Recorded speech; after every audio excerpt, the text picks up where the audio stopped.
So yes, I can't wait for International Day of Happiness. You know, I smile a lot, and I'm a happy girl. Yes. Yeah. With all the energy and all of that. Right. So yes, and that's what we'll be giving to you this morning. Aside the information, the education, and the news that will be coming your way, you also get to be pumped up with joy. Yes, because it's a great way to kick off your day. So really appreciate you joining us on Delta Television this morning. On the right, we'll have coming your way trending news. We have the newspaper review and two important interviews. So stick around here. So let's jump right in, Cheesy. A lot has been happening over the weekend. And I'm tempted to start from the foreign scene, but like the popular saying goes, charity begins from home. Yes, at home. So let's start from Delta State, where our governor, the Right Honorable Sheriff Oberoi, is making giant strides and all of that. I must commend the governor,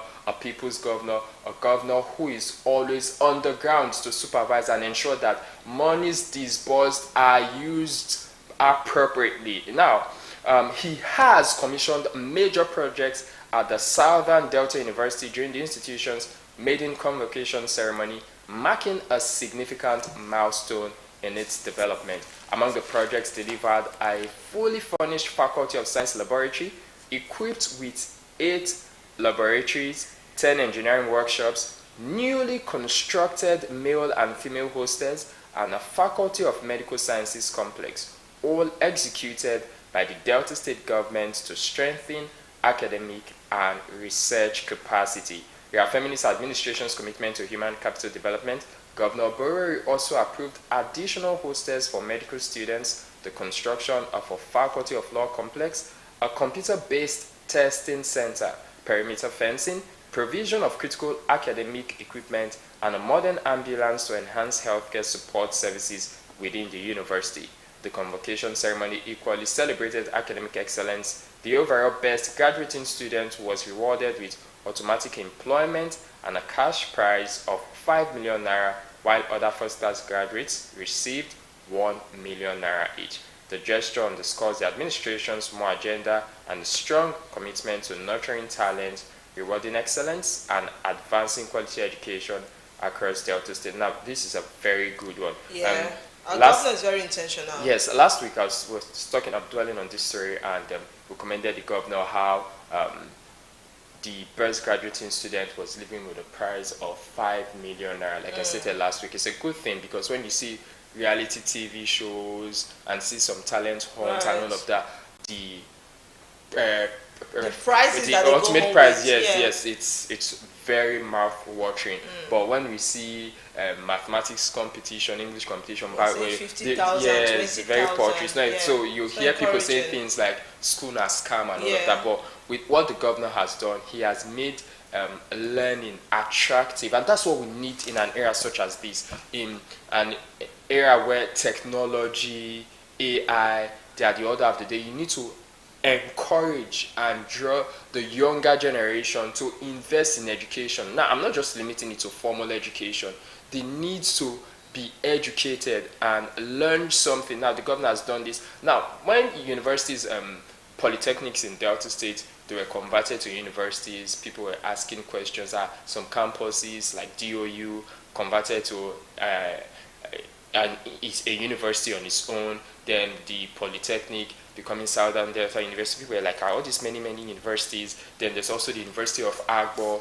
But we've seen that the government is not just interested in naming buildings or institutions as universities, but they are also investing to see that they meet up to that level of excellence. Now, talking about the laboratories, engineering workshops, hostels, because when you go into schools, have you been to state schools or federal schools? Sometimes when you see the state of the hostels, it's so appalling. One very close to us, so appalling. And with these new hostels and all of that being done, even medical sciences complex, faculty of law, and also putting the security of the students and everybody that works in the institution, because there was also perimeter fencing, and also he gave out bus. So these are all very commendable stuff, and in all, as a student in that institution, the governor is doing all of this to encourage you so that you go there, you acquire the knowledge you are meant to acquire, and come out in flying colors, and also apply the knowledge you have gotten from the institution to better the society. So all of these are not just done for you to just say, oh, Governor Sheriff is working. Yes, he's doing that, but it's also for you to have a positive impact on society. Also, ambulance for healthcare support services within the university. So congratulations, we've seen Southern Delta University have their very first convocation, and it was something that will always be a reference point in the history of the Southern Delta University. Okay, Ogaga, I would love to start from that place where you said a lot of people believe that school is scam, but I just want to point that out first, that the person who first made this statement, school na scam, graduated with a first class. Oh, wow. Yes. He graduated with a first class, and not from a university, not from a Nigerian university, just in case you want to say, oh, he bought his certificate. He graduated from the University of Portsmouth in England with a first class degree in business administration.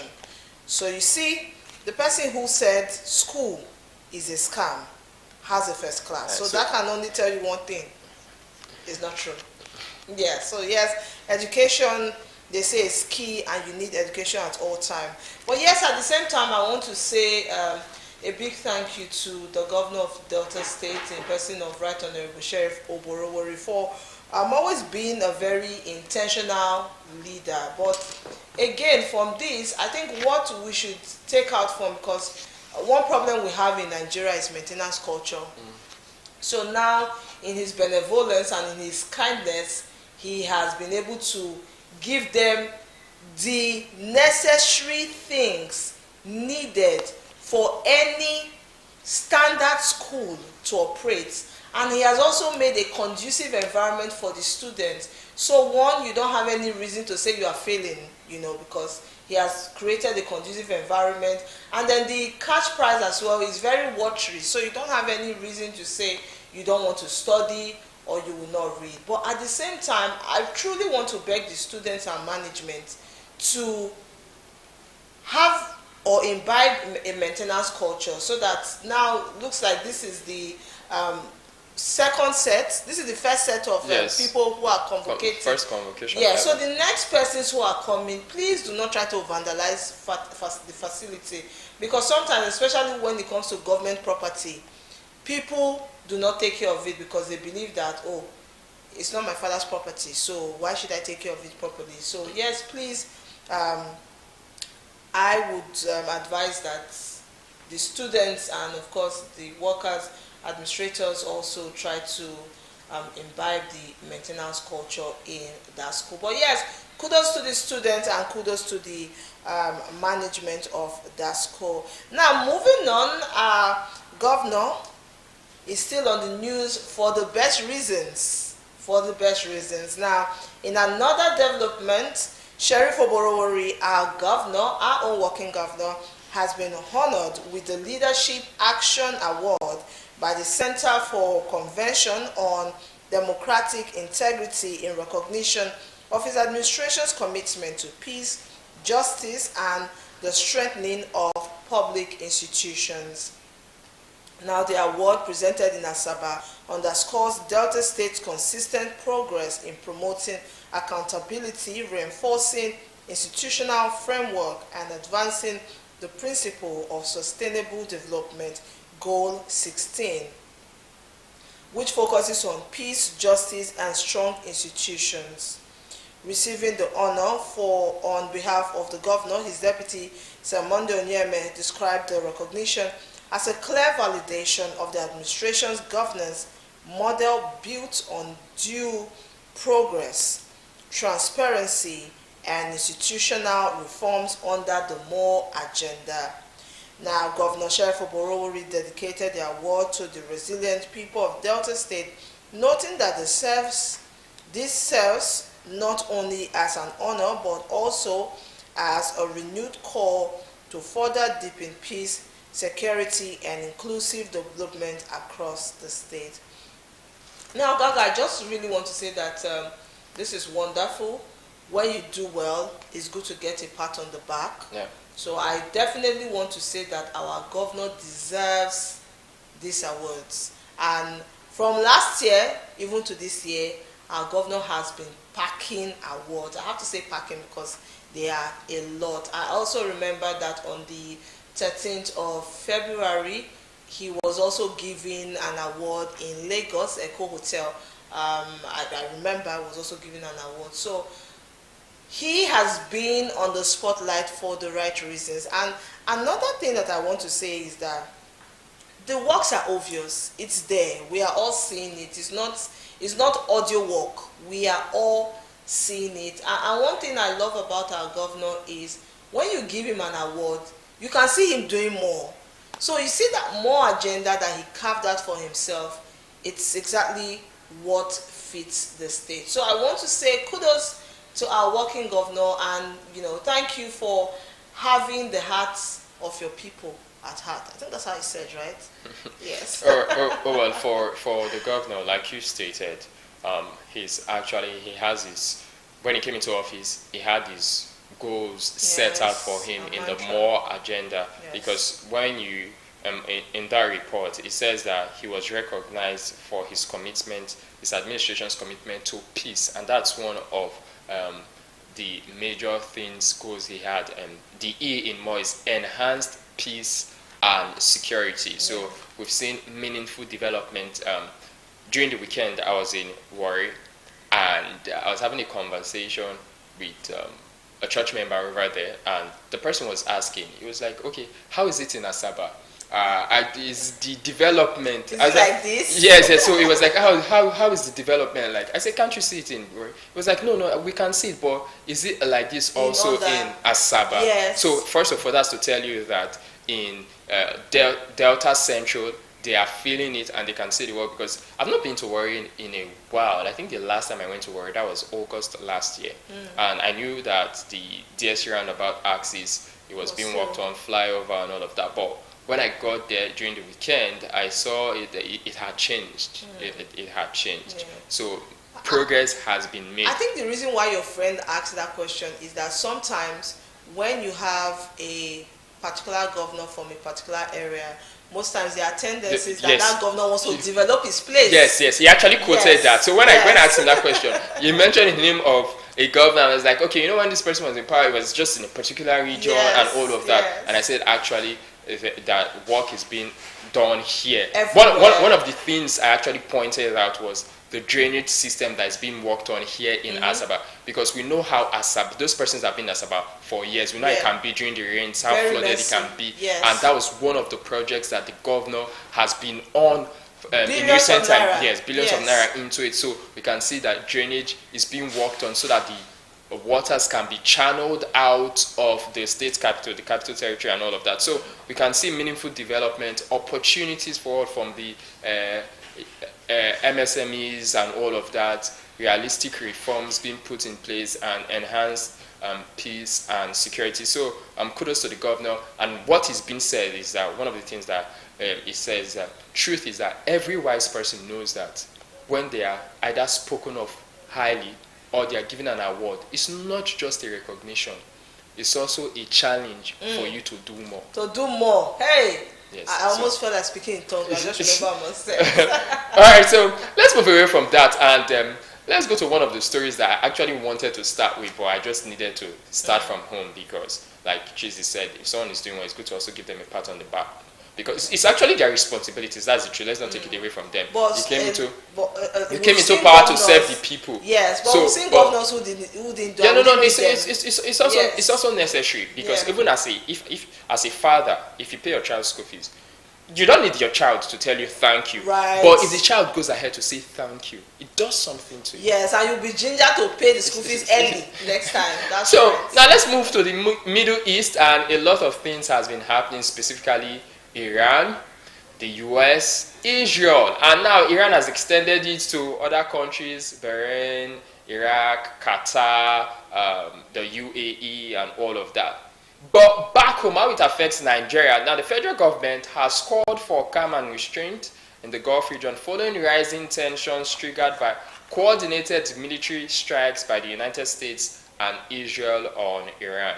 Now, reports indicate that in the early hours of Saturday, the United States and Israel launched missile strikes targeting Iran. In response, Iran carried out retaliatory strikes in parts of the Gulf region, further heightening fears of a broader conflict. Now, even I saw a report where I think it's an ExxonMobil site and Saudi Aramco. These are oil companies that were attacked by retaliatory response by Iran on these countries. Yes, ExxonMobil and Saudi Aramco in Saudi Arabia's Jizan region were attacked by Iran. Now, reacting to the development, Nigeria's Ministry of Foreign Affairs has urged all parties involved to exercise maximum restraint and avoid actions that could escalate hostilities. In a statement issued on Saturday, the ministry's spokesperson, Kemi Ebienfa, stressed the urgent need for de-escalation and called on the affected nations to prioritize dialogue over confrontation.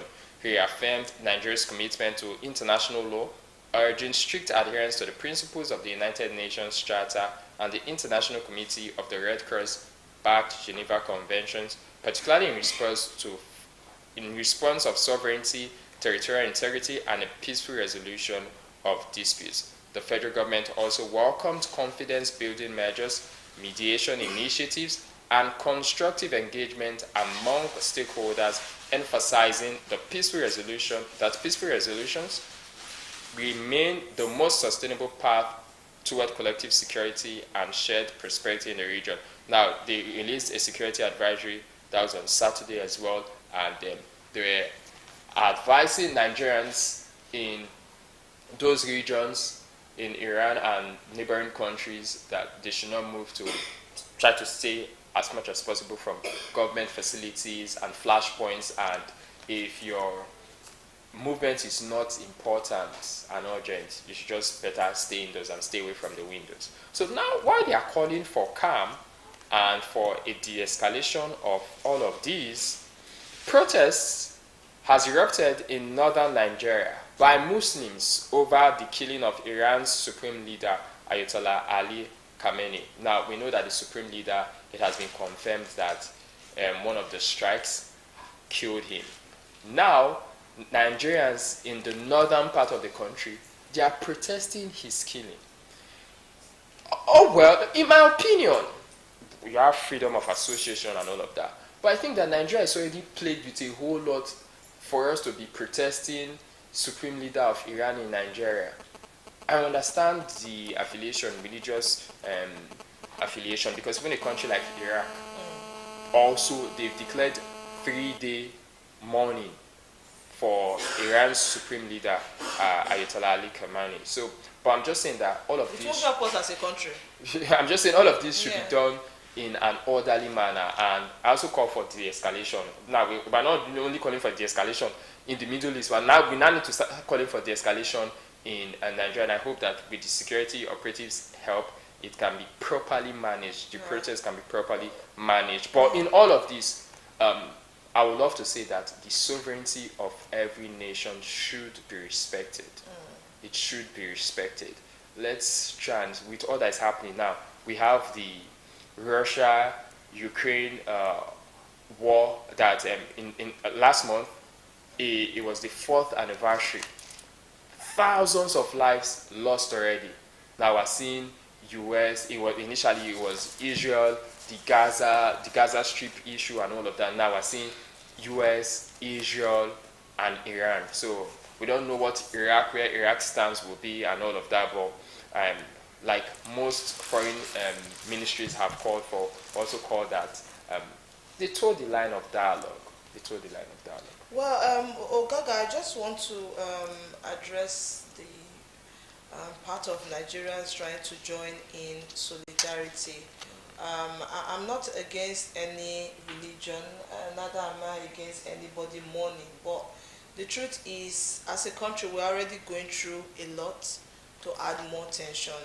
And one thing that almost seems like a norm is that when things like this start, there just might be a hijacker. And then when there's a hijacker, we are now talking about almost a full-blown war, Okay. you know, and then it's going to be very difficult for security or peace to come to that region. I mean, I'm talking about Nigeria right now, the northern part of Nigeria. So I really think that at this point, everyone needs to operate in wisdom. Okay. Yes, everyone needs to operate in wisdom. All right, so that's that on that. Moving on, yesterday there was a town hall meeting. Different. From Can we put okay, yeah, so let's forget. different So, from previous ones. previous ones, exactly. So when I first saw the town hall meeting, the name first of all stood out for me. Okay, so the Independent National Electoral Commission, speaking of INEC, has announced plans to conduct a mock presidential election ahead of the 2027 general elections. INEC Chairman Josh Amupiton made this known on Sunday while speaking at a Citizens Town Hall on the 2026 Electoral Act. According to him, the mock exercise is aimed at testing the Commission's preparedness, strengthening electoral processes, and identifying potential challenges well before the main poll. Now, the proposed simulation is expected to access logistics, technology, deployment, voter accreditation procedures, and overall coordination, ensuring that the 2027 presidential election is more transparent, credible, and efficient. And now stakeholders said the move could enhance public confidence in the electoral system, especially as discussion around the reforms in 2026 Election Act continues.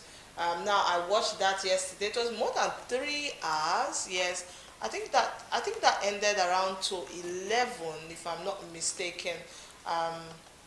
We were logged on live around 7:30 here at Delta Broadcasting Service Asaba, and I just want to say that they broke it down.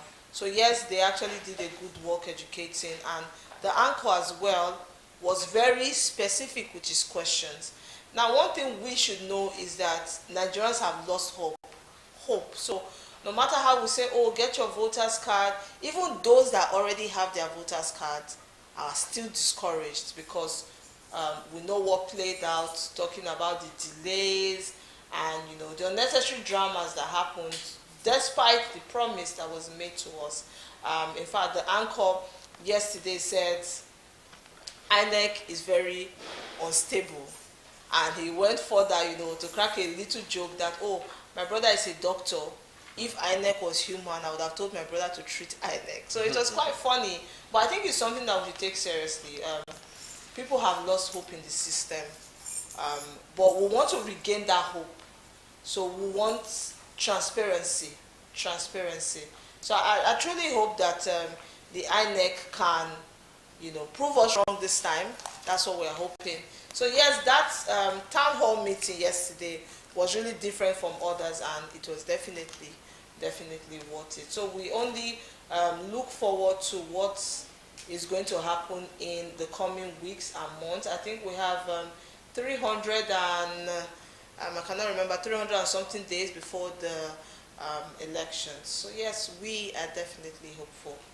Okay, so basically talking about how the trust in INEC, I think that's why the chairman, Professor Joash Amupiton, has talked about the mock election that will be carried out, and this is to test the Commission's preparedness, their electoral processes, and all of that, because we realize one of the major imminent tests that they faced had to do with the FCT polls and the by-elections in Kano and Rivers State, and there were still little skirmishes here and there. At some polling units, it was reported that electoral materials arrived late. Yes. And he spoke about that, and he said that the logistics company that was in charge of delivering the sensitive materials, that they have been blacklisted. So that's punitive measure taken there. So I think that the INEC chairman, from what he has said, I think there is the willingness to want to effect change and see that INEC meets not just the expectation of the people, but also the expectation of the law. I watched a few. But some of this, sorry to cut you short, some of these excuses, it just sounds very vague. Yeah, okay. For example, you sell food and I ordered food, and then you now tell me that the dispatch rider ate my rice before it got to me. So no, that's why INEC said the logistics company has been blacklisted. So yeah. I want to believe that what the chairman means by that is that they will not get to use them again. Or make this kind of mistake again. No, I think blacklist should be that they don't get to use you again. So my point is, as I watched a few excerpts from the town hall meeting, and I think it was is it president of Yaga, a speaker, he made a very valid statement. He said, in Nigeria, we have enough laws that should guarantee a smooth election and all of that. But the challenge that we have is implementation. So we have good laws. It's just like the chairman of INEC. He also made a valid point too. He said that from his few months that he has been chairman of INEC, he has noticed that, even using the FCT polls and the by-election in Kano and Rivers, he has noticed that the major issue that can disrupt an election is not really necessarily the transmission of results. That's part of it, but it's not necessarily, because you also need whatsoever is done, collation at the polling unit, to be done correctly. Another speaker was also saying something that even in the 2023 elections, that we saw results that were transmitted to the RF, that they were mutilated. So let's not just focus on real-time transmission of results and lose sight to other stuff that also matter. Yes. Because even the transmission of results from the polling unit to the RF portal, in 2023, there were mutilated results that were transmitted there. Yes. So it means that, let's not just say, okay, we must ensure there's real-time transmission. While you are at the polling unit, ensure that the right thing is done. Be thorough. Be thorough. Ensure that what you see, the result that is declared, that is announced at the polling unit, is what gets to the collation center. And it's the same thing you see at the RF portal. So let's pay attention to these things. Now, staff have to be properly trained as well. And also security. Because in time past, most times, these POs and all of the IPOs, POs actually, IPO is police. Yeah. POs are core members. And we've seen in time past where these core members are threatened. Yes. So we need security. We've seen situations where some people run and leave the ballot box. Yes, even policemen, they need to be properly trained and equipped. Yes. Because we've seen policemen in situations, you see one policeman manning a polling unit of thousands of individuals. Yes. Then you see 10 thugs, they come in armed to their teeth and snatch the ballot box. Then you expect the policeman to be with his baton to be going across people that are wielding guns. So all of this needs to be considered. Because the truth is, there is already voter apathy. Yeah. That's why I end with this last point. Then there is need for voter education, sensitization ahead of time, to encourage people to see the reasons why they should come out to vote. They have to see reasons to come out to vote. Yeah. And this is a very big test, because when people come out to vote, one of the major causes of voter apathy is that when persons come out to vote, they feel that their votes do not count.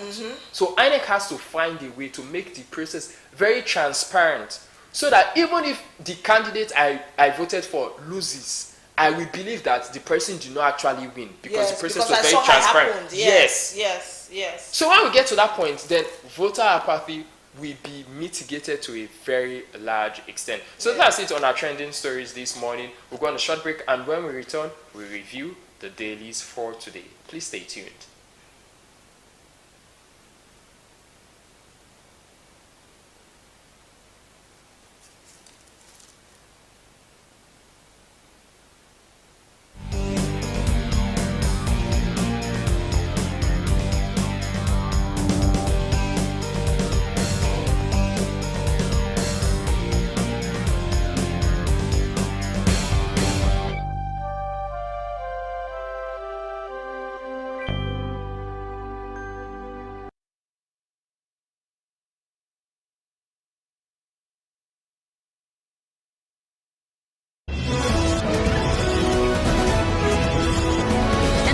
2.5 years, Governor Sheriff has bagged major national recognitions.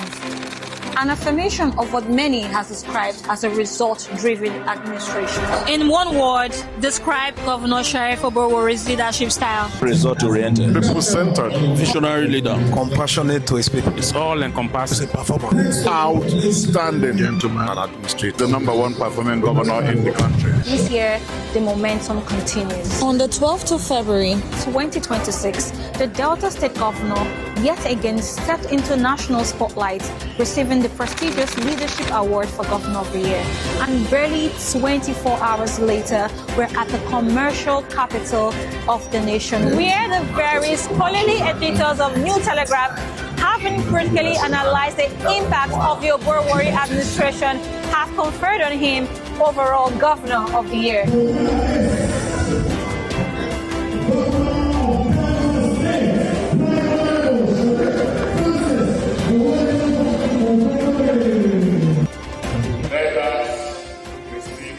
My message to the people of Delta is that they should continue to give us that support that they have been giving us. There you have it. Governor Sheriff is working in oil-rich South Delta State, but the positive sound effect of his policies reverberate not only in the South, but in the East, in the West, and far North. Until next time, I remain Kokome Oko. Bye.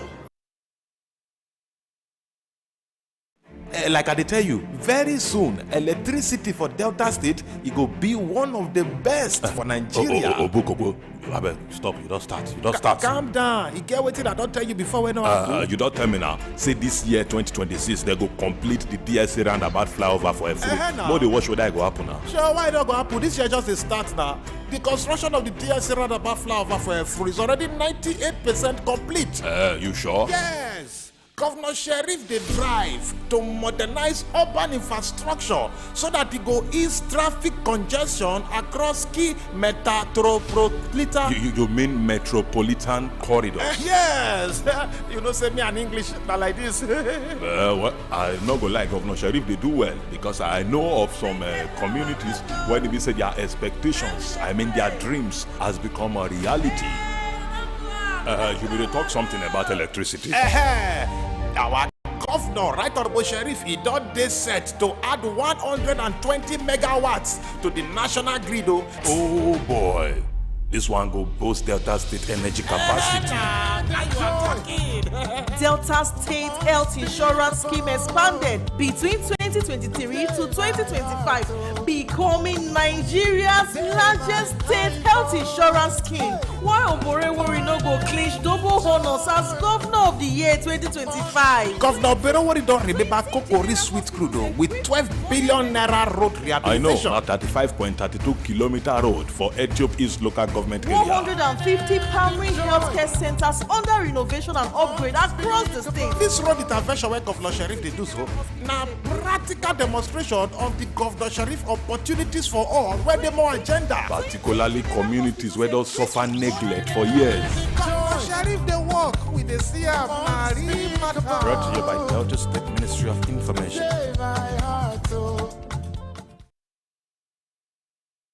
As a host community,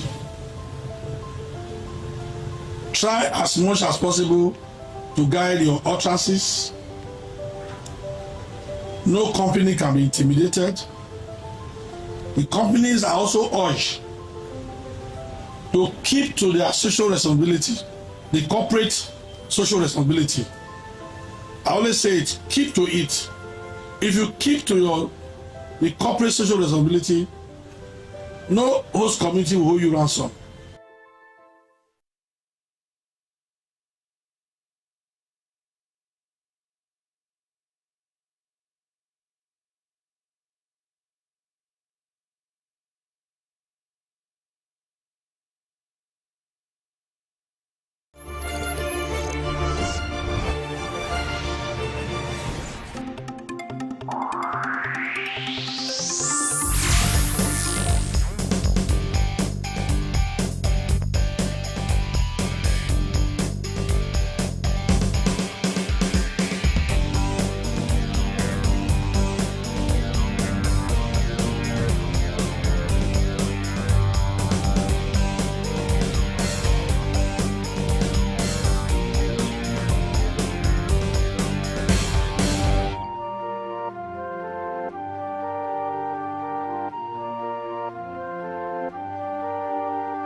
Welcome back. It's still Monday's edition of Morning Ride here on Delta Television. It's time now for newspaper review.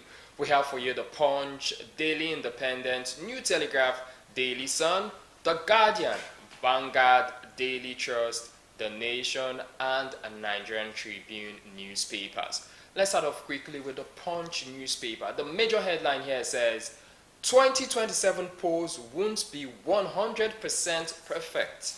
INEC chair warns. And we have a couple of riders. INEC reviews party rules as new electoral act sparks regulatory overhaul. Amupiton says network glitches. Others hampered real-time e-transmission of FCT polls. PDP, ADC, kick-off e-registration, APC malls deadline extension. Fans cashless policy rollout sparks airport gridlock. School owners fear 700,000 Ogun students may miss WASC. Federal government, AFC, Inc. $1.3 billion mining. I'll take that again. Federal government, AFC, Inc. $1.3 billion mining investment deal. Crude-backed loans gulped 8.36 trillion naira of 2025 revenue. And to the top strip of the Punch newspaper, Army Major, 10 terrorists killed in foiled military base attack. So sad. Tinubu convenes Police Council today to confirm DSU. And lastly, from the Punch newspaper, Iran-US conflict may raise Nigeria's fuel prices. All right, here with us we have the Daily Independent newspaper. And first, the bold headline says, manufacturing sector bleeds as hot money floods. Now, the writer to that story on the Daily Independent says, 54% investment slump triggers fresh industrial push. Now you can read that story to know what that is talking about. And the photos speak there says the remains of the demolished illegal structure at the Onitsha main market in Onitsha, Anambra State on Sunday. That's the picture that you can see there. At the top strip of the Daily Independent newspaper, this one says, Tinubu's policy set Nigeria on path of economic stability. Another story here says, no attempt by ASU Rock chief to poison Tinubu. This is by presidency. Coming down at the side strip, we have this one that says, hybrid transmission best for credible 2027 polls, reps speaker. Okay, Trump says Iran leadership agrees to talk after US-Israel strike terrors. Okay, so these are many more you can find on the Daily Independent newspaper. Please do grab yourself a copy for more information. The next daily here is the New Telegraph and the lead. Iran war. IGP orders heightened security, surveillance nationwide. We've got about 5 riders. Ex-President Ahmadinejad, 3 US soldiers, 9 Israelis, many others killed as Islamic State continues fighting. Revolutionary Guards destroy $1.1 billion sophisticated American radar system. Protesters try to storm US consulate in Pakistan. Stop the spiral of violence, a statement coming from the Pope. Putin, Iran's supreme leader's killing, cynical violation of morality, international law. Interesting that Putin is saying this when his country is currently invading Ukraine. And the last rider attached to this story, global crude disruption, price spike imminent as Maersk MSC suspend Gulf operations. Now there is a photo speak here on the New Telegraph. It's a picture of the wife of the president, the First Lady of Nigeria, Senator Oluremi Tinubu, commissioning the National Assembly Chapel. Also, you can see the Senate President and General Yakubu Gowon is also the Deputy Speaker of the House of Representatives. Nations not sustained by power alone, but by the providence of God. Coming from the Senate President, Godswill Akpabio. Serap demands probe of Google. Meta orders over harmful practices. Why National Assembly included both electronic manual transmissions in Electoral Act? A statement coming from the Speaker of the House of Representatives, Abbas. Tinubu's decisions saved many states from bankruptcy. Coming from Sule. 9th time traffic noise raises cholesterol. Okay, that is according to a study. Now to the top strip of the New Telegraph. Solid Minerals, federal government, AFC, signed landmark $1.3 billion alumina deal. ADC begins free online membership registration. Nigeria must have competitive politics in 2027 to get things right. And the last headline I'll be taking from the New Telegraph is Nigeria excluded as OPEC Plus increases production by 206,000 barrels per day. All right, the Daily Sun newspaper is next. And first, the bold headline here says primaries, ADC, PDP, others await implosion in APC. Hope to benefit from defection of losers as ruling party holds congresses. Now the photos speak there that looks very catchy. This one says Kanyechukwu Tago Okeke, Guinness World Record artist and advocate for inclusion of people living with autism and special needs, second left with his mother, Dr. Syria Tago Okeke, his father Tago Okeke, and Joel Akunlumi, Secretary General of the Bicycle Foundation of Nigeria, right, when they visited Enugu State Governor, Mr. Peter Mbah-Mido, ahead of his planned Ride for Autism Awareness cycling campaign from Enugu to Lagos. So he's going to be cycling from Enugu to Lagos. Another story here says, rate court chair fades as sovereign debt nears 158 trillion naira. The writer there says borrowing surge rattles fiscal outlook. The story on page 4 says 4 died in Katsina Ramadan arms distribution stampede. Indeed, there's hunger in the land as well. All right, now let's move to the Guardian newspaper. And the major headline here says, markets jittery as Iran conflict fuels supply chain crisis. $100 per barrel oil rally. Now, the photo speak there is a picture of the US President Donald Trump and the Prime Minister of Israel, Benjamin Netanyahu, and the slain Supreme Leader of Iran, Ayatollah Ali Khamenei. Chaos at Lagos Airport tollgate as fan begins cashless policy. PIA, host communities demand 13% derivation share. Death toll in attack in Niger communities rises to 15. Nigerians spent 3,607 naira monthly on telephone as telcos ARPU peaks.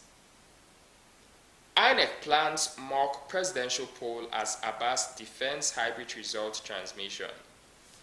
Presidency dismisses Tinubu's poisoning allegation. Footage. Obasanjo Edun-hailed Tinubu over Naira stability, 4.07% GDP growth. Court grants NG Eagles jet, freezes sale in $5.3 million aircraft dispute. And lastly, from The Guardian, US-Iran war. IGP orders security beef up as Shiites protest in Niger. All right, the Vanguard newspaper is next, and on the Vanguard newspaper we have a lot of pictures here saying Vanguard's personality of the year, but these pictures here, they don't seem to be complete, because I'm looking for my governor in it and he's not here. So let's hope that tomorrow a second part will come where our governor will be added to that. Okay, another news here says Israel wipe out Iran top military brass, and the writer to that story says as Iran kills 9 Israelis, 3 American military officers in retaliation. And that's on page 5 of the Vanguard newspaper. And congrats to the Vanguard personalities of the year. Because hoping my governor will be there tomorrow. All right, our next paper, Ogaga. All right, let's take the Daily Independent newspaper. Daily Trust. Okay, so I'll take up the Daily Trust newspaper, and the first headline here says Iran fallout, shooting and protests erupt in North. And at the top here we have this one here that says we may not be able to achieve 100% election, and this is by Amubiton. At the side here, this one says 4 die in Katsina Ramadan arms stampede. Chaos. Okay, another story here says chaos at Lagos Abuja airport as FAN begins cashless policy. Another story here says banditry over 300,000 displaced in Niger. This is by Bago, and the writer to that story says terrorists kill 15 in fresh attack. You might want to know what that's about because it's on page 7. Do grab yourself a copy of the Daily Trust newspaper. Okay, very quickly to the Nation newspaper now. The lead, Electoral Act, parties weigh options as Senate, INEC stand firm. The writers, PDP commences digital registration drive, still studying poll timetable. ADP rejects schedule, says it raises red flag about fairness. Former VON DG Okechukwu warns opposition against scaremongering. I won't be bullied. Sheyi Tinubu slams VDM over influencers rule. The rider King Michi alive. Hospital threatens legal action over death claim. Nigeria. Should be a YouTube channel. President moves to restore constitutional order in Oil Revenue Administration. Alake seeks partnership with Canada to deepen mining reforms. And to the top strip of the Nation newspaper, Iranian leader Khamenei killed in US-Israel attack. And lastly from the Nation, Zamfara PDP urges Governor Lawal to join APC. Okay, the Nigerian Tribune first on the headline here says Nigerians dividend over opposition's rejection of new electoral act. The writer to that story says it's too late in the day. This is by Chenwas Okorie. They are crying when the head is off. This is by APC. Another writer here says right thing must be done. This is by MNP. That's on page 22. This one here says Taraki-led PDP sets 3 weeks deadline to complete digital registration. Another writer here says we are focused on congresses. This is by Wike-backed PDP faction. And lastly, LP concerned with grassroots mobilization for now. This is by Nenadi Usman. Okay, at the bottom here we have this one that says power sector debt to GenCos may hit 8.8 trillion naira by end of 2026. Okay, all right. These are many more you can get on the Nigerian Tribune newspaper. All right, those are the dailies we have for you this morning, and we are joined now by our newspaper analyst, Comrade Ejime Ojueme. Good morning and happy new month. Good morning, it's good sir. to see you Happy in the new month month, of March. Welcome, sir. So that's the Vanguard newspaper where we had those personality of the year. Yeah. I noticed that you googled. Do you think that is a complete list? No, when we know that more names will come out. Okay. And hopefully we know that our governor will be enlisted based on his enviable and track record since he came into office. Because Delta is becoming investors' heaven by virtue of the fact that we have peace, we have all-round development, communities are being connected with roads and bridges, and so many other good things are happening in Asaba and across Delta State. Investors, I mean, not local investors alone, international ones are also doing that step. Because when you look at the southeastern part of the country, you perceive that there appears to be skirmishes of insecurity. But Delta State here, in the 25 local government areas of the state, we've enjoyed relative peace. Yes. It's not as if it is 100%, but the level at which we are operating from now, I think the security men and stakeholders in the Delta State project are on top of their game. Okay, let's look at the Punch newspaper, which is the big headline, and it's also the headline on some other newspapers, talking about the 2027 polls that won't be 100% perfect. Now, this is by the INEC chairman. I don't know if you also watched the town hall meeting, different from other meetings. I'll quickly read the rider to these stories. Go ahead. This first rider says, INEC review party rules as new electoral act sparks regulatory overhaul. Another rider here says, Amukuto says, network glitches, others hampered real-time e-transmission of FCT polls. And the last rider here says, PDP ADC kicks off e-registration APC moles deadline extension. Now, these network glitches, we didn't just start to hear them today. So now that we are being preempted, hope it doesn't reoccur. But what are your thoughts?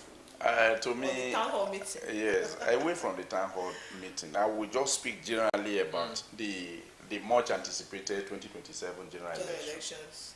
If we have an electoral umpire by INEC who is overseen and must not be partisan as far as the election is concerned, we also look at the angle of the viability and the credence of the process. If you, as an INEC chairman, is coming out boldly to tell us that it will not be 100% fruitful, are you already being defeated? You're already putting fear into the minds of people who want to go into the ring for the contest. Here we are. A lot of budgetary provisions are already in the offing, and you're asking for more for you to be able to give us a credible and transparent election. If all of that is being proposed for the election, you can't execute it, why not throw in the towel and say, please, so, because I know that there will be network failure, I am backing out from being the one to orchestrate all of this. What we see in this part of the world is the fact that people do not trust themselves and they do not believe in the credibility of the process. If actually we want to win the heart of the international community, what does it take for us to have a credible, a success-oriented election? It has to do with technology. It has to do with willpower. It has to do with the ability of politicians to put the interests of the nation above self. If all of these variables are put into consideration, I think it is doable. We can organize 100% a successful election here, if and only if stakeholders will want it to be that way. Why not come up with the law to say, if it is not electronically transmitted, the election, the result from that polling unit will not be counted. If all of us here, we have our phones, we are able to do banking from even our bedrooms. Why can't we vote from our bedroom too? Okay. We have NIN and so many other things. If POS is working in the creeks, what are these extremists using to extort money from the families of victims? Okay, so let's put context into this transmission. Yeah. Yes. Now, first thing first, we need to notice that there is e-transmission and manual transmission. But now, you are a Nigerian. Let's start with that. Yes. And you know that once there is a but in an issue, now, that but is where we capitalize on. Look at I wouldn't want to consider any alternative. Said. If it is going to be transmitted electronically, so be it. Let us not add if this does not work. And you know where we are. Yes. Once people have an alternative and it is backed up by law, they will, even in the heat where an opponent has a stronghold, if APC, PDP, ADC, and you know that your opponent lives in Asaba, and Asaba is where you have the population to determine who wins in Oshimile South local government. I will tell you for free today, mark today, you will be surprised that the whole of Asaba, on that day of election, they will tell you that the Beavers machine didn't work. And they will fall back on the manual. And the result you get in the feed, before you get to INEC office, money may have changed hands. People will alter it and give victory to who never merited it. Okay, so like what I was saying, let's get proper context to it. I understand your analogy. Yeah. But we also have to state this out there that now, whether there is manual transmission, it does not negate e-transmission. And it was what I stated earlier. Because, like what the chairman of INEC said, he said even in the FCT, now we have to understand the context of network. He said that even in the FCT, they had issues. Now, anybody can have network failure. Sometimes, even areas that have network reception can be affected. So he's saying in that situation now, like you said it should be cancelled. So the thousands of persons that came out to vote that day, because there was network challenge, their votes become invalidated. Is that what you are saying? Okay. Then there's also the part of... Let me try. I've gotten your point. I'll let you speak. Then you also said that the e-transmission, that even though there is no network, it can still be uploaded on the portal. One network, that's what President of the Senate said, Akpabio. He said that when it is snapped and you put there, once network is restored, then you see it on the platform. So don't you think that these are good arguments? They are not. They lack water. Why the reason being that without sentiment, if you can upload a result in America, election is not done in 2 days. That is where electronically, where it is done electronically. I don't know why we are in a hurry. Where you do election today, you want the result tomorrow. We can use a month to do our election if we want to do it right. If there is no network here and you upload, before you get to your office, the network will appear and that result will be computed. If we add anything manual to it, that will prevail at the end of the day. I will remind you of a day such as this. That is where politicians are pushing to. If APC has almost 31 governors out of 36 states, including Abuja, and you are still afraid of election, it shouldn't be. Let's do the right thing. Let Mr. President go back to that new electoral law and rework it. Let it be, if it is not electronically computed and transmitted, let that area, they can do the election on a later date. If we had election in just only 3 states, it is not as if the election engulfed the whole of that 3 states, and we are still having hitches. Imagine what will happen if... No, now. Okay, so let's move away from I don't have credence in what they want to do. That is my personal opinion. Lack of trust. So there's lack of trust. So let's move away from this. Let's talk about what's happening in the Middle East. Yeah. But I would touch on it as it concerns Nigeria. Now we know what's happening in US, Israel, and Iran. And my only plea to Nigerians, because you don't need to take the headline. I have the story already. See, the issue is that when it has to do with insecurity, we are not prepared. When it has to do with emergency, we are not prepared. The issue between America and Iran will rub off on the entire global scene. But I saw some persons protesting in Sokoto.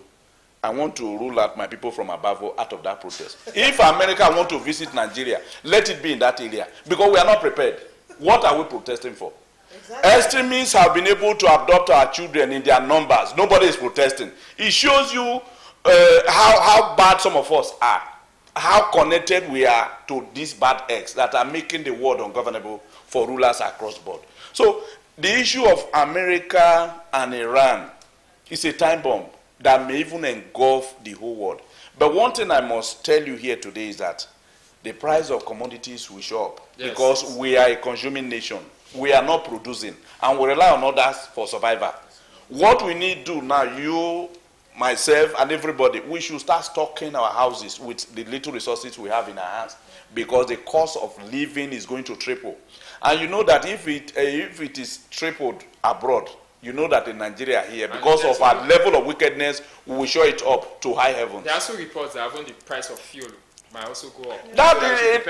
And once fuel goes up, it affects transportation, and it is not even supposed to affect us if we had the right policies on ground. True. Because we have all of this in our own soil. To refinery, so many things are affecting us. We have insecurity, we have bad governance, we have dictators everywhere. We don't even love ourselves even. For somebody to be protesting in Sokoto, and when America, Muslim brothers, forget it. When America gave them Christmas tea, we thought it was in Borno that they were going to bomb. The seat of caliphate was where America spotted to say, this is where they are hatching all these evil plans. So, Nigeria, to me, we need prayers. And thank God that we've been praying that God should avert war. Because if anything like war happens, you and I, we go share grace. Even that I would not love this to be your final words. I'm looking for something that will provide more succor to Nigerians and the world, but it's only because of let us, the only succor I have here is, we are very happy people. We pray a lot. As much as we also pray, we should also do the needful. The government should have a change of attitude. If you are in any position of trust, do the needful. Represent the people rather than representing yourself, representing your girlfriend, representing your concubine, and be selfish in all that you are doing. If we're able to, the person sitting close to you, and you know the person's challenge, you are able to extend hand of fellowship to that, it will reduce the level of criminality in our dear nation. But because we are wicked to ourselves, once somebody is elected, all right. Thank you very much. We really do appreciate your time. So do well to get yourself any of the copies of the newspapers we read out to you, or you can visit their websites to read the soft copy. We'll go on a short break, and when we return, we'll bring to you our very first interview for the day. The guest is already in the studio. Please stay tuned.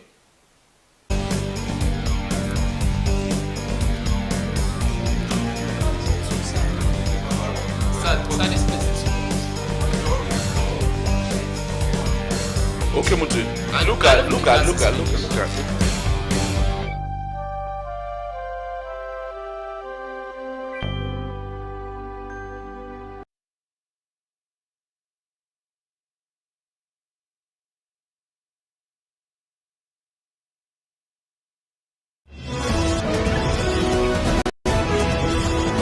In the last 2.5 years, Governor Sheriff has bagged major national recognitions, an affirmation of what many has described as a result-driven administration. In one word, describe Governor Sheriff Oborowori's leadership style. Result-oriented. People-centered. Visionary leader. Compassionate to his people. It's all encompassing. Performance. Outstanding gentleman and administrator. The #1 performing governor in the country. This year, the momentum continues. On the 12th February 2026, the Delta State Governor yet again stepped into national spotlight, receiving the prestigious Leadership Award for Governor of the Year. And barely 24 hours later, we're at the commercial capital of the nation, where the very scholarly editors of New Telegraph, having critically analyzed the impact of the Oborowori administration, have conferred on him overall Governor of the Year.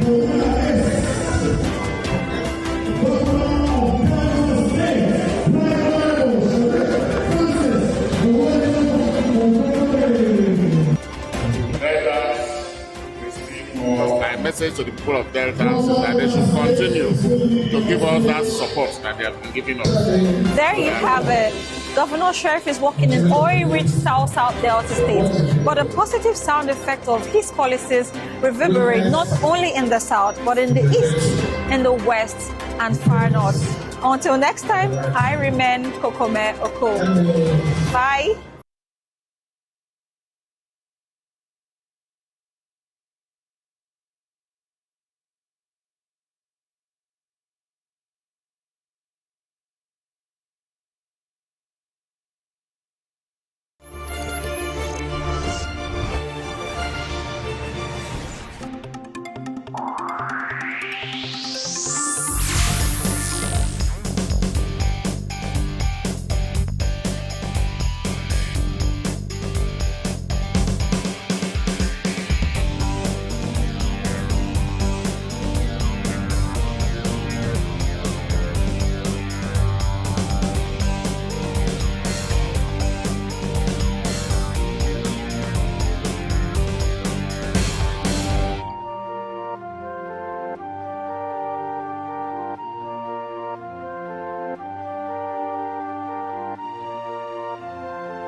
Like I tell you, very soon, electricity for Delta State, it will be one of the best for Nigeria. Obukobo, stop, you don't start. Calm down. You get what I don't tell you before when you don't tell me now. Say this year, 2026, they go complete the DSA roundabout flyover for free. More the watch whether I go happen now. Sure, why not go happen? This year just a start now.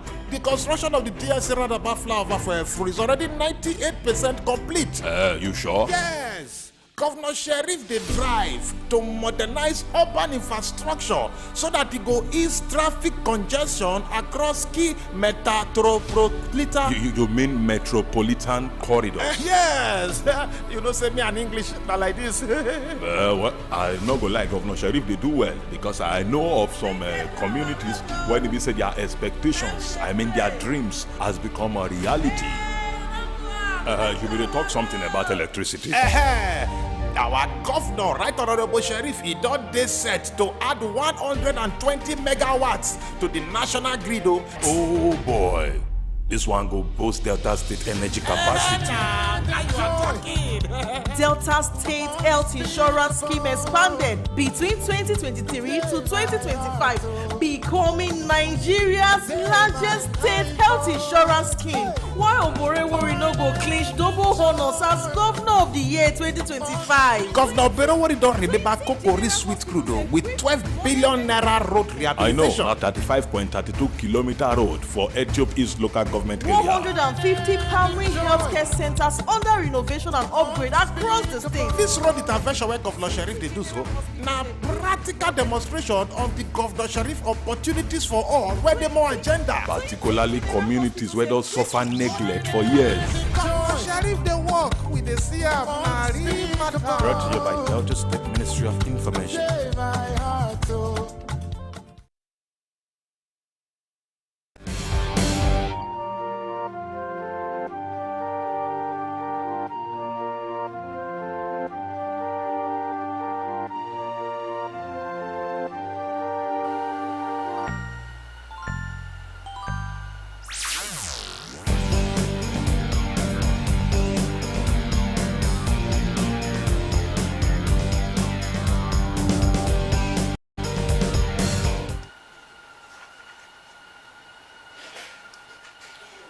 For many Nigerian electricity consumers, especially those without prepaid meters, the issue of estimated billing has been a persistent challenge.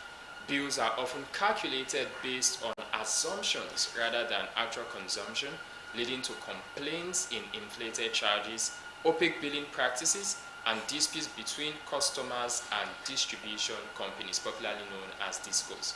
In response, the federal government, through agencies like the Nigerian Electricity Regulatory Commission (NEC) and programs such as the Presidential Metering Initiative and the Meter Acquisition Fund under the World Bank supported Distribution Sector Recovery Program, is rolling out free prepaid and smart meters nationwide. The stated goal is to close the metering gap, eliminate estimated billing, and improve transparency and accountability in billing.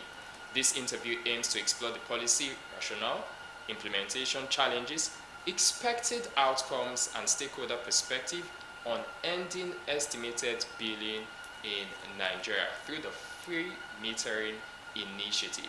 And we're joined this morning by a power sector analyst in the person of Samson Obidi. But before we come to him, let's join our reporter Henry Onogba, who went on the streets of Asaba to get feedback on the current power supply and what residents of Asaba feel about it.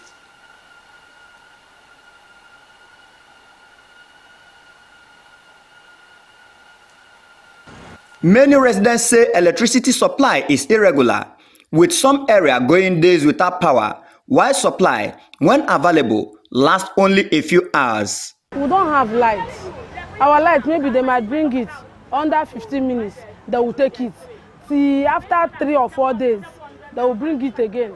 After 10 or 20 minutes, they will take it. At the end of the day, they will bring about 20-something thousand naira bill. If you do not pay, they disconnect your lights. Households say the unstable power supply has increased their expenses as they now depend on generators and spend more money on fuel. My own house rent, if they spend them on fuel in a month. My own house rent for 1 full year, I spend them for fuel in a month. It's frustrating. It's not going well.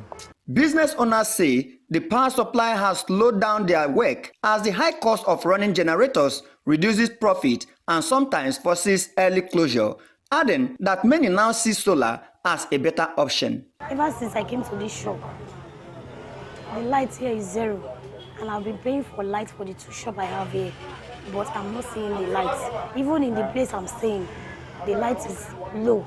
It doesn't carry my fridge, neither does it carry anything in my house. Even my tent itself doesn't carry, unless I put some stabilizer. That is the only time I will enjoy the lights. Others complained about estimated billing, describing it as unfair in view of poor power supply, and are calling on BEDC and relevant authorities to urgently address the situation in Asaba. If you go to Solar Asaba, there is light 247, but this place, they don't like giving us light. I don't know why. Please, the government should write a letter to them. Oh. We need light. If they want us to be paying NEPA bill, we need light. Let them be giving us light. Residents are therefore appealing to the Benin Electricity Distribution Company and the government to urgently address the persistent power challenges in Asaba. Henry Onogwa reporting.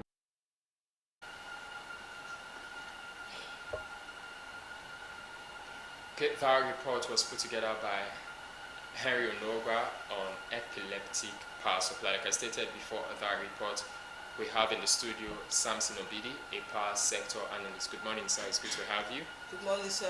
Welcome. Thank you very much. Thank you. Okay, so let's start from that report. I want to believe that you reside in Asaba. Okay. Yeah, so an environment. So basically, how has the power supply in your area been? How would you rate it on a scale of 1 to 10? Very poor. Okay, very, very poor. Okay, so it's not just So, what do you think about this? What could be the cause? Because let me put a clear distinction. For you to say a very poor, probably I didn't direct it to you. If I'd asked you what's the power supply in your house like? Okay. Yes, maybe that would have been more No, accurate. there's no way, brother, you can paint. No, you know why? Because if you ask somebody connected to the 33 transmission line, okay, they will have a different report. Okay. And I'm going to get there as we delve deeper into the interview. Okay. There's something that a BEDC staff said that I'll get to spill later during the interview.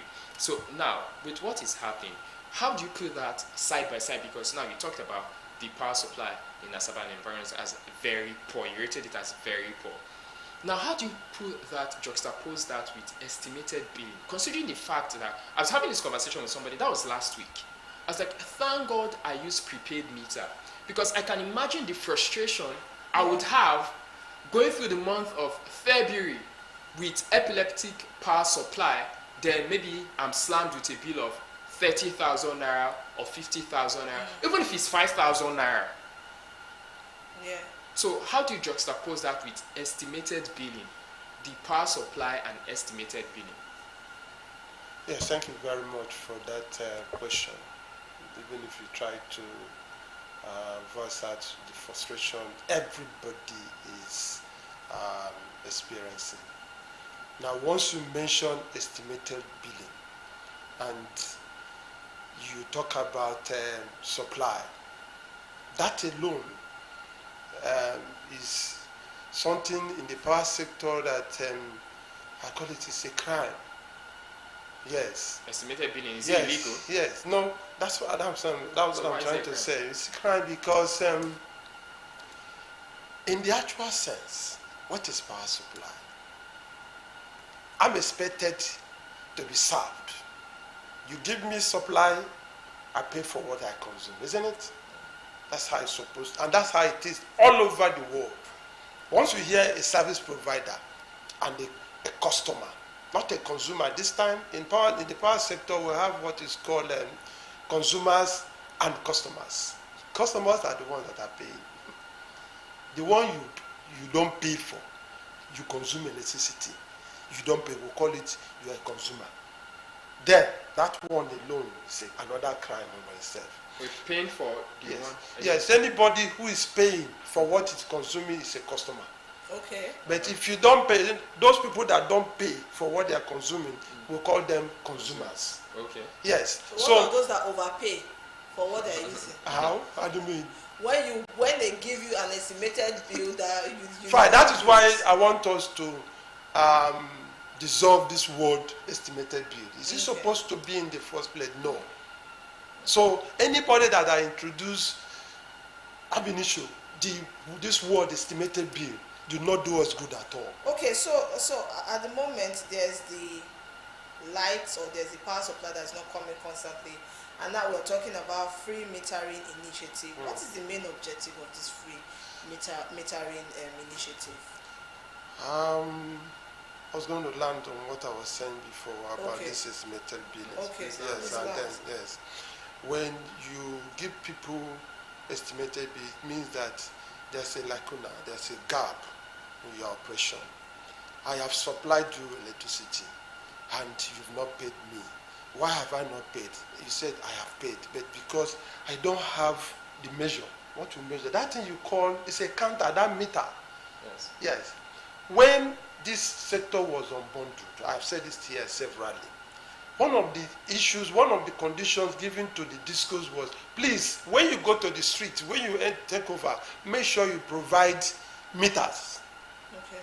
Yes. Okay. Because if the metering system had been in place, we would be talking about estimated bills. But they went on to start giving people, bringing supply, okay, and then tell people, you can pay later, don't worry, just pay what you have.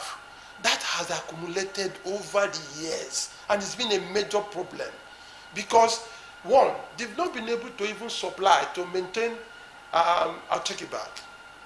Before we unbundled, we were talking about 7.something megawatts. That was under, we call them NEPA, or PACN. Okay? Now we unbundled. You know what we are getting? Not up to 4,000 megawatts.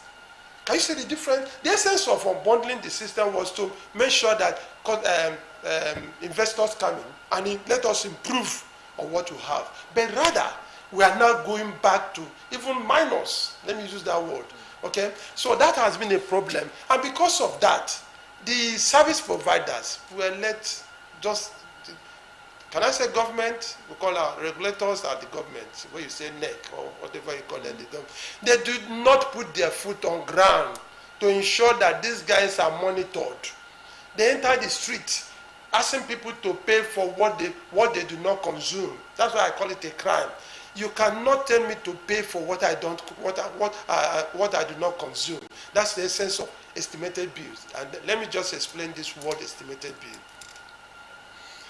Estimated bill means that in an area like this, the service provider will give supply. Once they give supply, they have their own meter. These days, they have their meter. If you go to anywhere, you have their substation. They have a meter there. Now, that area is expected that we have given you supply. But the people that consumed it, they don't even know the number of people consuming their electricity, their supply. Quote me, I'm Sam Obidi. Yes. They were expected to have enumerated the people. They would just count, when I use the word enumeration, they will go to their, know how many people that are connected to their service. Okay? So are you saying the record keeping is poor? Poor, yes. Then the next thing they are going to do was to capture these people into their revenue net. You know what I mean? Everybody who is connected to our system must be brought into our book. Okay. That's what they call it, capturing. And then they'll give you an account number. Okay. Yes. So that anytime you pay, it will reflect on your account that you have consumed so and so. That's why they've told them, please give them meters. I'm coming back to this free metering thing of it. Okay. I'm answering you now. Okay. Yeah, that's the sense of this issue you're hearing, free meter, free. But because they've not been able to meet up, and they have been dwelling, they have been enjoying, let me use the word, I'm not accusing them forcibly, they've been enjoying this issue of estimated because that is where they make money for themselves. Oh, okay. Okay. Do you understand? When I say themselves, they know me, they can hear me, but I don't know. But that is what is happening. Private pockets. So when you hear about estimated bills, it does not in any way at all improve what we have in the past. Rather, it's making us to go back, okay? And then everybody is suffering. And that's why, without wasting my words, once you dwell on estimated bills, the actual production, actual service that was given out will not be accounted for. Okay. Yeah, because what it means is that the meter reads, they will look at those people that they captured on their system and then share the bills. Okay, so poor bookkeeping is one of the challenges that we're having. Because of time, we have to run, because I know we can flog this topic for an hour, but we don't have as much time as that. Okay. Now, the Presidential Metering Initiative and the Meter Acquisition Fund under the World Bank, they both sponsor free metering. Yes. Now, the question is, and I know, like I stated, I was speaking with a BEDC staff a couple of weeks ago, and he told me something that, first of all, these free meters, they are limited. So it's not like they have as many meters as the demand is. So the demand does not match the availability. So now I want to ask you, what are the criteria for customers to receive free meters under the Presidential Metering Initiative? Going by that analogy. No, that's wrong. So you believe that there are enough meters to go around? Bros, that thing they told you is a lie. So I'm asking you now, do you believe that there are enough meters to go around consumers? There should be more than. No. Yes. You know why? I'll tell you something. Okay. When you talk about metering, because even the government, the people that are in charge today are confused. Yeah, that was why that young man, the minister, went to celebrate that he imported through the World Bank assisted program, that they imported free meter. He wasn't supposed to be there. Are you supposed to be importing meters, what we call counter? That's number one. Number two, how many meters have you imported, and how many are we expecting that will cover the hood to bridge the gap? How many? Does he know? Before that time, about 2 months before that announcement, that charade you word, I remember too well that the service providers were given about 200 and something billion just to meet up with this metering of a thing. You know what they focused on? Because that's what I'm going back to when I say it's a lie. They asked them, please, can you go and conclude this issue? You hear this 33 of a thing. You're on 33, you're on that is band A. Band A. Yes. So they were given that money. Say, please go and complete it. Make sure that everybody on band A has meter. Are you seeing the difference now? Then, before you know, the minister came and said, we are importing meters for everybody. Whether you are in band A or you are in band B or D. You are a bandit. Yes, you are a bandit. Thank you very much. You are supposed to be metered. You see why I'm telling you that guy got it wrong? But what has happened is this. But in Delta State, I'm coming. In Delta State, BDC chose to say, okay, we're going to make sure that we give everybody that are in band A 33 meters. And they've been there for about 2 years now. They've been on it. Even as I'm talking to you now.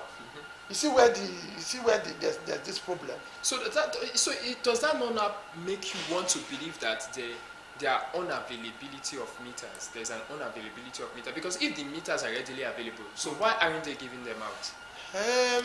Because of inefficiency. Yes, on their part. What do you mean inefficiency? Yes. To give out meters. Yes, to give out meters. On the part of the stakeholders or who? No, on the part of the service provider. Inefficiency. Yes, when I say available, where's the inefficiency? No, you see, it cannot be available like that. Let me just tell you something. They are more than what you see or what you hear. That these things are. If the meters are there, why have you not given it to our people? Sure. That's not the question. Yes, that why is because the operations of the service providers are not properly done. I use simple words like this. When I use the word, when I say use the word in them, they cannot meet up with their metering system because the service providers don't even know their customers and they don't care to know. I'm using some words now, and I'm sure I'm on TV now, but I'll bring it down to you. What I mean is this: I just told you that they've not been able to know how many people they are of their customers. Yes, did I say that? Fine. So even the metering system they are embarking on, themselves are confused.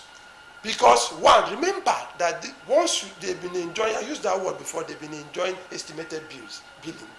And that estimated billings are not being something that government is enjoying, because what we are generating, the GENCOs are crying that they are not paying us for what we are generating. Why?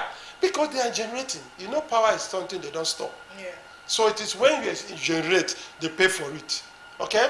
Because these people have not been able to collect the money from the field to pay that will pay the GENCO. That's one of the reasons why power supply is not going on well. And can hear you. Okay, so let me get you right from what you're saying right now. This free metering initiative is a good initiative, of course, and a welcome initiative. But for every good thing, we always want to think that there are challenges. So what challenges do you anticipate in the rollout of the initiative, and how can it be addressed or handled? Yes, I would have suggested that before they will back on the free metering program exercise, we are supposed to have taken care of the production, the operations of the BD, to know whether they are actually ready to embark on this issue of free metering. Why there are the challenges? Because so many things that are in the system will not allow them, okay, to do this free metering. And another major thing, brother, my sister, is this human factor.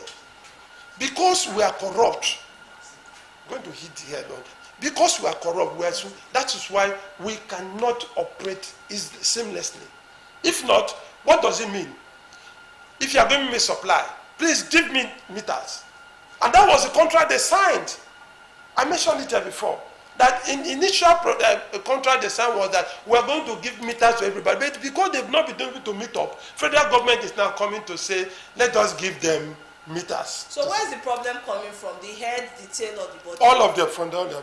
So what do we do with them? What we are going to do now is this. I am using this opportunity that Nigerians must sit down again to talk about power supply. Yes, I want to start a program, okay? Maybe from my village to the state, from the federal. Nigeria must call for a referendum, or let's do a reform of this power sector. In fact, Dangote said that about a week ago. Yes. Yeah, you heard it? Yeah. Nigeria must sit down. Let's stop deceiving ourselves, because the power sector is the backbone of this economy. Forget about this charade we are doing. Without the power sector, Nigeria is not moving anywhere. Okay. I repeat that.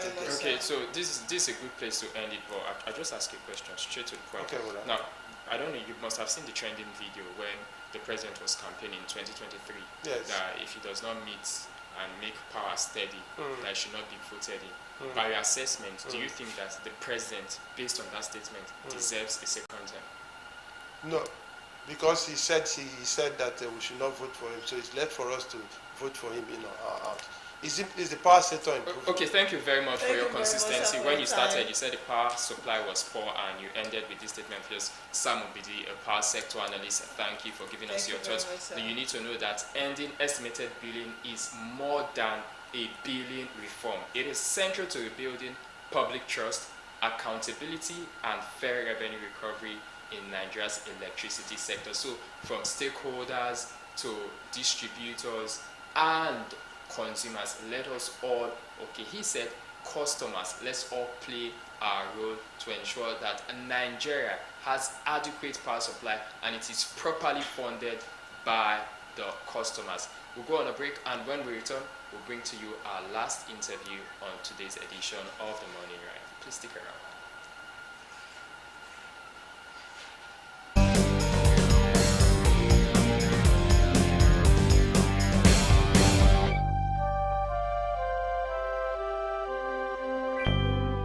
Community, try as much as possible to guide your utterances. No company can be intimidated. The companies are also urged to keep to their social responsibility, the corporate social responsibility. I always say it, keep to it. If you keep to the corporate social responsibility, no host community will hold you ransom.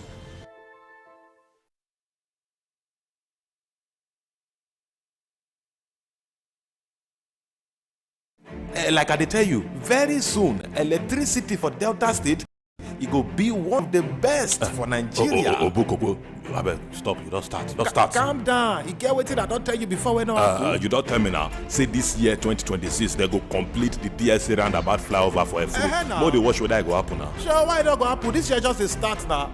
The construction of the DSA roundabout flyover for Efuru is already 98% complete. You sure? Yes. Governor Sheriff dey drive to modernize urban infrastructure so that e go ease traffic congestion across key metropolitan. You mean metropolitan corridor? Yes. You know say me and English na like this. Well, I no go lie, Governor Sheriff dey do well because I know of some communities where they say their expectations, I mean their dreams, has become a reality. You will talk something about electricity.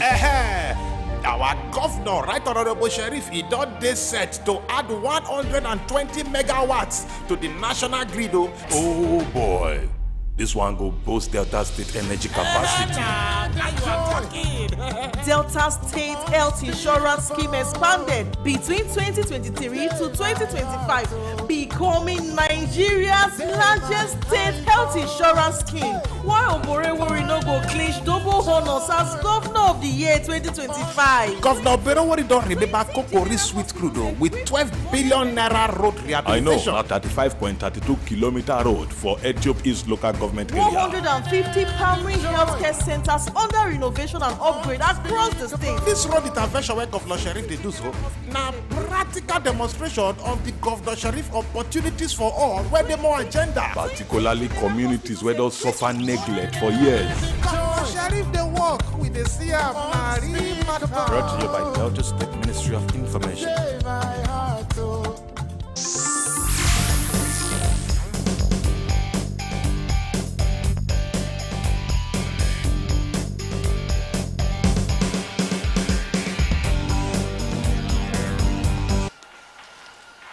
Welcome back to our last interview on today's edition of the Morning Ride, and it's something very important. It's on safety, not just any safety, but a specific kind of safety, road safety. And like I've stated over and over again, road safety is not just for the man behind the wheels or the one pedaling or the one on the motorbike.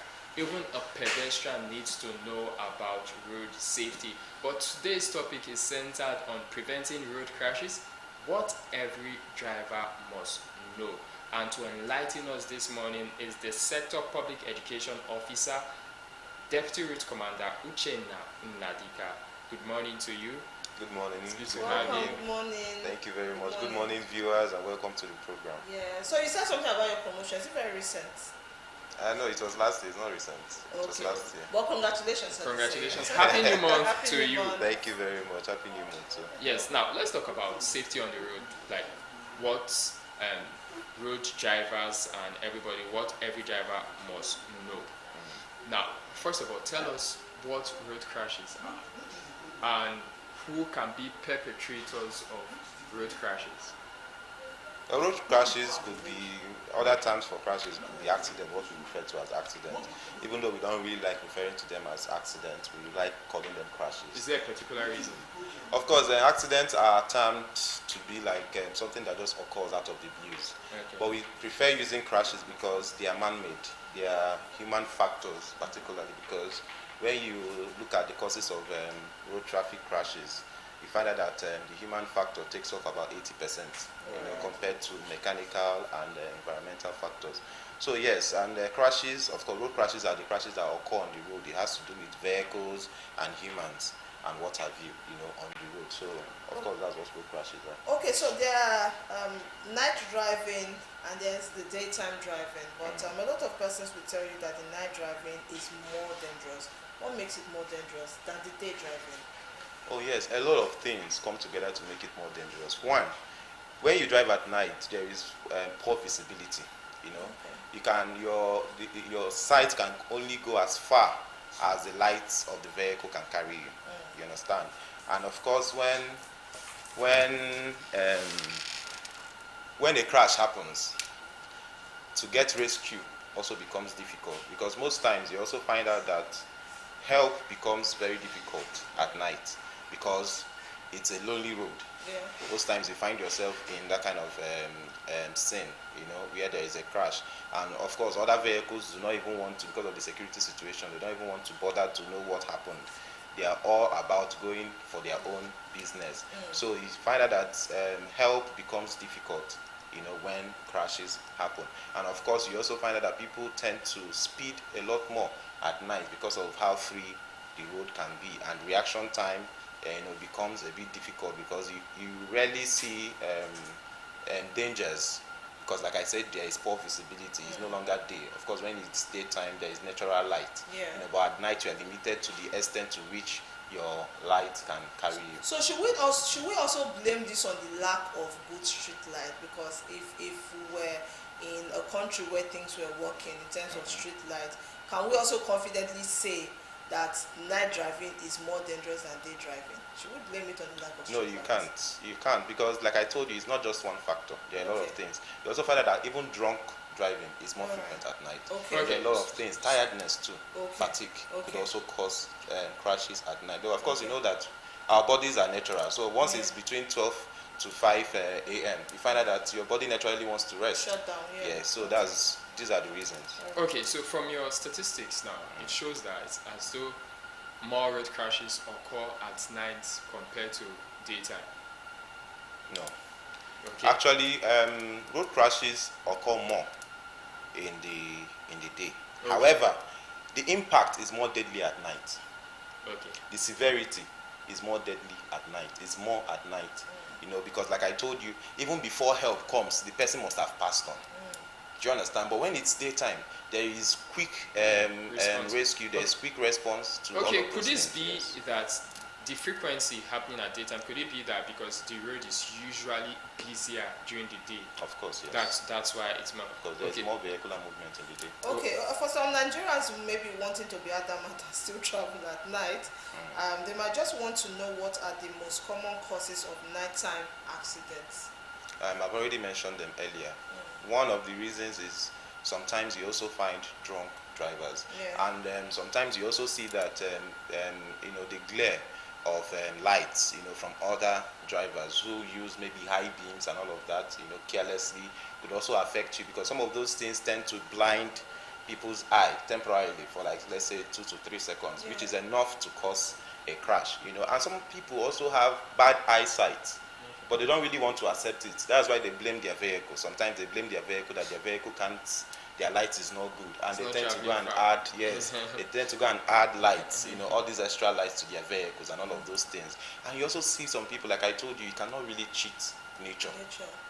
At night your body wants to rest, and when you've driven till about, let's say, 12 midnight and all of that, you ought to be in your bed and rest. You see some people still driving, and you also get to meet a lot of drunk drivers at night, because of course that's when they tend to relax. They are coming out from the clubs, they are coming out from the bars and all of that, and you get to meet them.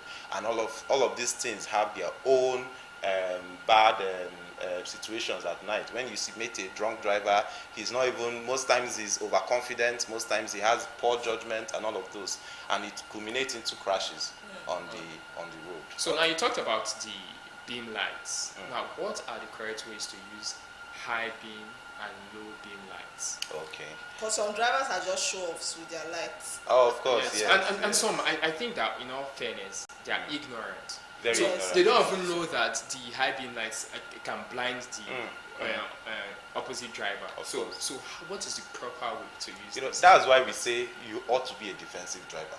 Because as a defensive driver, you know that you're a risk to other road users, and in turn they are also a risk to you. So you will try to reduce your own risk against them, so that they don't involve in a crash because of your own attitudes, actions on the road. So one, for high beams, you can only use them when there is no oncoming vehicle, and let's say maybe you are on a dual carriageway, such as this our major express, which is a dual carriageway, you know that of course your actions there will really affect those on the other lane. So you can use the high beam. But once you are approaching an oncoming vehicle, you quickly lower the beam. And when you are in a busy area, such as junctions that within are busy, within town, built-up areas, roads. yes, you use your low beam. You know, when you are also following someone behind, you know, we also encourage you to lower your beam, because at the end of the day, you find out that the rays also affect the driver in front sometimes. You know? So these are safe ways of using your headlights. All right. Okay. Night. Please let us know the importance of proper headlight alignment and vehicle maintenance, because sometimes when your officers stop people on the road, you hear them asking for not just particulars but some, you know, certain things that you should have in your car, talking about fire extinguisher. It will shock you to know that many Nigerians don't even know what to press on the fire extinguisher. I'm also speaking to myself. I have it too, and then some persons don't even know how to know that that fire extinguisher has expired. So let us know the important things that we should have in our car and when to know that these things are expired. First of all, let me make it clear. Why we are also advising you, we don't encourage night driving. Okay. We speak against it. However, it's not like it's illegal for you to drive at night, because of course there is freedom of movement. Yeah. However, we want you to avoid it as much as you can. You know, it's for your own safety. Even though sometimes situations might warrant us to use it, to use our vehicles at night, you know, for emergency sake. But please, as much as you can, avoid it. Then back to the question. When driving at night, you know, first of all, you must ensure that your vehicle lights are okay. Okay. Don't deceive yourself that you've driven for 30 years and therefore you know the road. You know, ensure that your vehicle is in proper shape. Ensure that it is well fueled. You have enough fuel to carry you. Ensure that your tires are okay. Ensure that your lights are okay. Ensure that your engine is sound. Ensure that your brake lights are working. Ensure that you have your triangle. In case of an emergency, you also put your triangle at 40 meters behind. You know, you put your triangle so that vehicles coming behind would know that there is hazard in front. That is, your vehicle is spoiled and they need to take caution. You know, these are some of the things you also need to do. Ensure that your brakes are very much active. Ensure that your brakes are very much active, and always have this number in case of an emergency: 122 122. That is our, of course, it's very much active. Okay. It's very much active. So in case you involve yourself, or maybe you are involved in a crash, or you witness a crash, always ensure to dial this number, you know, and of course the response will be given to you as quick as possible. All right. So now, in as much as you advise against nighttime driving, you also stated that it's inevitable. Now, what happens in a situation where a driver's vehicle breaks down at night? What would you advise? What safety measures can be carried out? You talked about the triangle. That could be one. So what safety measures can be implemented? First, I don't advise, but on a lighter note, first of all, pray. pray so hard, you know. And then, but before that, especially if it's alone, exactly. So let's pray that such a thing does not happen. And then 1 2 2. You know. So please, when such a thing happens, ensure that you clear off the road. Please, just take your vehicle off the road, because not just about. What if it breaks down? So okay, you push it. Yes, just try as much as possible to push it off the road, because of course. When a vehicle breaks down in the middle of the road, it constitutes another danger for other vehicles. Yes, especially when there is no adequate reflective, such as caution signs and all of those things. You know, and even when there is, you see that when drunk drivers and some of these careless drivers too, they are ignorant about it. You know, at night. You know, and all of that. So please ensure to move your vehicle to a safe side of the road, and then place your triangle at the appropriate place. Like I told you, 45 meters behind, and then you also take another 45 meters, you know, behind. There are two. And then, if possible, also place in front, you know. 45 meters in front as well? Yes, I always advise that, okay. You know, because You might also find people, especially on a single carriage way, coming from the front, you know. So please ensure that these things are adequate, and then you also call for help. Call for help. If possible, Google for the nearest police station. If possible, Google for the nearest FRSC office and see the kind of help they will render to you. And if possible too, reach out to a tow vehicle that can tow your vehicle to the nearest safe point, you know, for your vehicle. You know, but the most important thing is your own safety. So please find a safe place to stay, you know, and you can think about the vehicle later. Oh, okay. You spoke about alcohol while you were talking. Let us know, what role does alcohol and drug use play in night crashes? Because some persons will tell you they take drugs to stay awake. So what are the risks? There are a lot of risks. One, the ultimate is crash, and crash could be deadly. We can't determine how severe it can be, whether it's going to take life or it's going to just be ghastly, you know. But when you take alcohol or drugs and you drive, one, it reduces your judgment. You have poor judgment, you know, and then it also slows reaction time. In other words, you are not quick to react to some certain dangers that you might see, and then it clouds your visibility. You know, like I said, poor judgment. So when you see things, you might see a pothole and it's looking like a bed to you. Do you understand? So there are a lot of things, and then it also gives overconfidence, which could lead to road rage. Sometimes you find out that drivers, there's this kind of overconfidence that they get when they are tipsy. You know, they intend to engage in high speeds, you know, and all of that. You know, the moment they have a crash, exactly, the alcohol disappears. It's clear. That's if you are alive. It's clear. You know, all of that. So please, let's try as much as possible to stay off alcohol, especially when you want to drive. You know, don't drink and drive. And if you must drive, don't drink. And if you must drink, don't drive. All right, thank you very much. I think this is a good point to leave it today.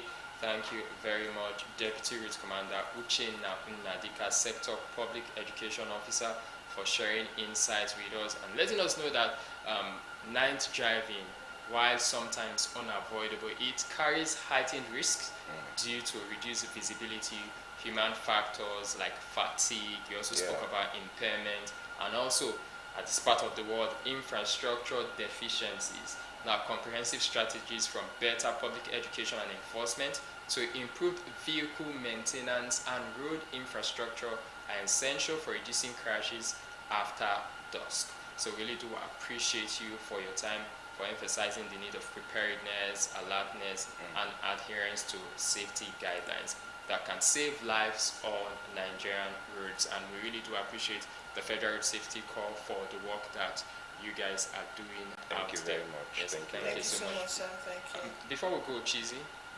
Oh yes, before we go, let's just give a minute silence to the former Delta State Deputy Governor of Delta State in person of Chief Benjamin Iwe. May his soul and the other souls of the faithfully departed rest in peace. Amen. All right, so Chief Benjamin Iwe served as Deputy Governor under former Governor James Ibori from 1999 to 2007, and then our Governor, the Right Honorable Sheriff Oberoi, has expressed sadness over Iwe's death, and in a condolence message, the Governor said the news was received with shock and great pain, but his services to the state can never be forgotten. So we extend our condolences on behalf of the board, management, and staff of Delta Broadcasting Service to the families and friends of the former Deputy Governor, Chief Benjamin Iwe, who passed on age 85. And this is also an opportunity to give you time to reflect on the life that you have. As long as you still have breath in your nostrils, go about today, go about this new week, this new month, ensuring that you are leaving smiles on the faces of people and you are impacting humanity positively. On behalf of the production group, it is I, Gaga Ikama, thanking you so much for your time. Do well to join us tomorrow again, bright and early, at 7 a.m. here on Delta Television for another fresh edition of The Morning Ride. Bye for now.